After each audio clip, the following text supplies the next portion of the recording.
हाँ जी, अस्सलाम वालेकुम जी सारे दोस्तों का की हाल है। मैं उम्मीद करता हूँ ठीक होवोगे, खैर खरीद ना लवोगे।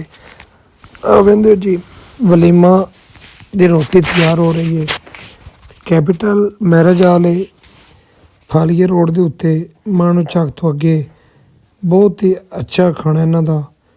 जिन्ना जिन्ना मेरे व्यूवर मेरे दोस्तों इस मैरिज वाले खाना खादा है वो ज़रूर कमेंट करके दसना है क्या वाकई का रिजल्ट है कि उस दिन ही उन्हें ठीक पाया। सूफी घ्यो कमाल पाते तो आ वेखो माशाअल्लाह कमाल यार जी ना सीटिंग हुई है और VIP माहौल बड़ा यार दिल खुश होया। अवेंदो जी का नाम है कैपिटल। आ मर्दा का हाल फुल बटा फुल प्यारा लगा पे क्या बात है। तो साढ़े इलाके तो इहदे मैरिज हाल नहीं जिस तरह का यह मैरिज हाल है और आ दुल्हे की मुकम्मल तैयारी हुई पई है। इत्थे आके दुल्हे पाना है क्योंकि साडी बरात भी आना है और वलीमा भी है, दोवें काम ने। तो सोफा सीटिंग माशाल्लाह वेखो बहुत प्यारी है यार, मैंने तो बहुत पसंद आई है। साडी बरात पहुँच आई है और रश जो माशाल्लाह मैरिज हाल से पूरा बन गया।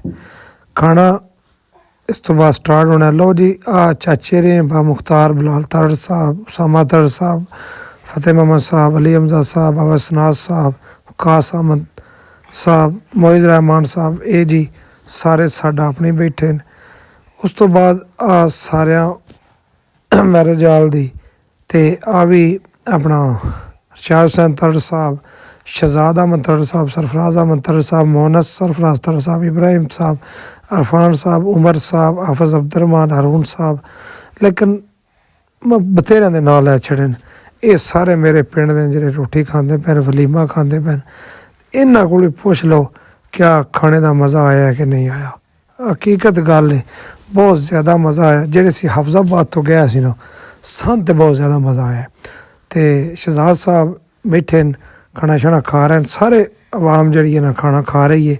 और एक दिन मैं अपना बिल्ली होर भी विखाण लगा वहाँ वो इधर थोड़ा जा ना दूर हो के लुक के बैठा है। आ सामने खलोता अजे बिलाल अहमद साहब साई ते डस्के तो ठीक है। ये मेरा बड़ा यार है।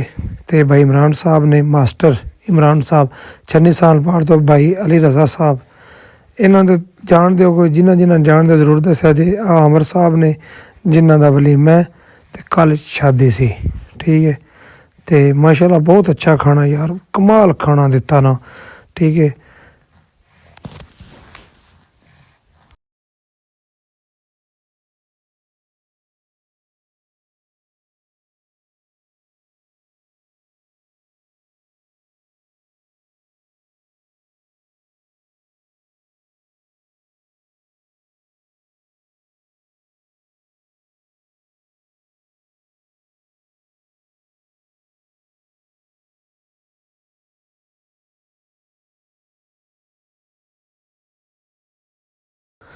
चिरकड़ी की वारी आ गई साड़ी भी रोटी खाण दी क्योंकि सारा मैरिज हाल रजिस्टम टुर गया सी इंतजामिया और आपको 5-7 बंदे बरात वाले भी रह गए आन वो तो असी भी आ खाना जड़ा ना खाते पे हाँ क्योंकि साड़ी वाटी इंतजामिया की हमेशा लेट ही आती है और लेट ही खाना होंदा है।